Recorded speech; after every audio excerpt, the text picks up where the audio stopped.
मी लीना तुम्हा सर्वांचे अन्नपूर्णत्व किचनमध्ये स्वागत करत आहे।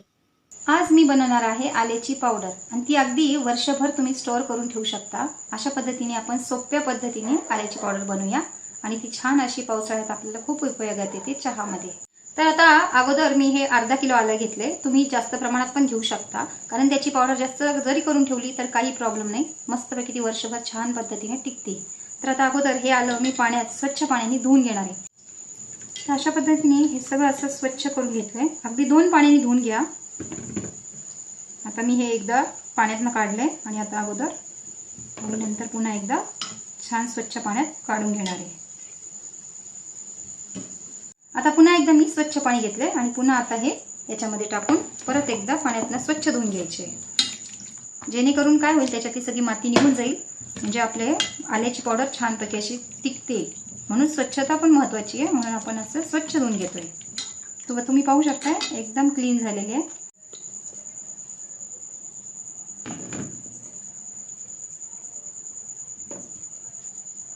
तर तुम्ही पाहू शकताय मस्त आपलं स्वच्छ आलं झालंय, पण कुठं हे असं असलंय हे मूळ वगैरे किंवा मातीचे काही असं ठिकाणी असतात तर हे कट करायचंय। काय होतं जेव्हा आपण पावडर बनवतो ना ती वर्षभर आपल्याला टिकवायची, त्याच्यासाठी ही क्लीन करणं खूप गरजेचं आहे। तर हे असं काढून घ्यायचंय मस्त असे आणि याचे साल पण काढायचे। तर अशा पद्धतीने साल काढायचे आणि असं साल काढून घ्यायचे।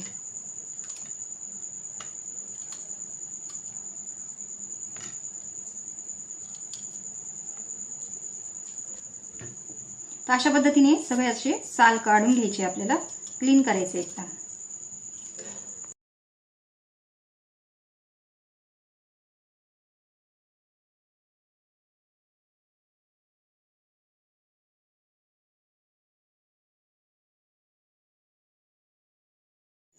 तर अशा पद्धतीने सगळे छान असे आल्याचे आपण आता हे साल काढून घेतले। तर तुम्ही पाहू शकताय क्लीन झाले एकदम, हे पहा। आता ह्या आल्याचे आपण छान असं बारीक कटिंग करून घेणार आहे, असे पातळ पातळ करायचे किंवा किसणीने किसून घेतले तरी चालतात, जेणेकरून ते लवकर सुकतात। तर कडक उन्हात आपण हे सुकून घेणार आहे, तशी कटिंग करून घ्यायची आधी।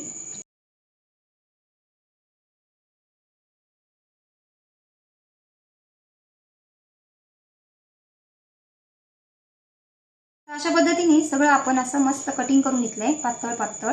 तर तुम्ही काय करायचं आता हे कडक उन्हात ठेवायचंय, तर याला 2 दिवस तरी कडक सुकायला लागतात। तर आता आपण हे उन्हात ठेवूया। तर आता तुम्ही पाहू शकताय आलं छान असं कडक वाळलंय आणि याला 1.5 दिवस लागलाय। शक्यतो 1 ते 2 दिवस लागतातच, तर तुम्ही कडक उन्हामध्ये जर ठेवलं तर 1 दिवसात वाळू शकतं। तर अशा पद्धतीने कडक वाळून घ्यायचंय आणि आता याला मिक्सर जारमध्ये मस्त अशी बारीक पावडर करून घ्यायची आहे।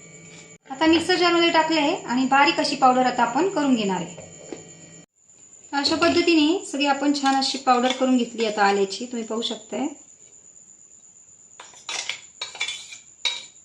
तर हे पहा अशा पद्धतीने मस्त अशी आपली आल्याची पावडर तयार आहे। आता याला कसं स्टोअर करायचं तर ते तुम्हाला मी दाखवते। तर काचेचं जार घ्यायचं छोटंसं किंवा प्लास्टिकचं घेतलं तरी चालेल, पण शक्यतो काचेचंच वापरा। त्याच्याने काय होतं छान असं जास्त दिवस म्हणजे वर्षभर तरी छान टिकते, कलर चेंज होत नाही। म्हणून आता आपण याच्यामध्ये टाकून घेणार आहे।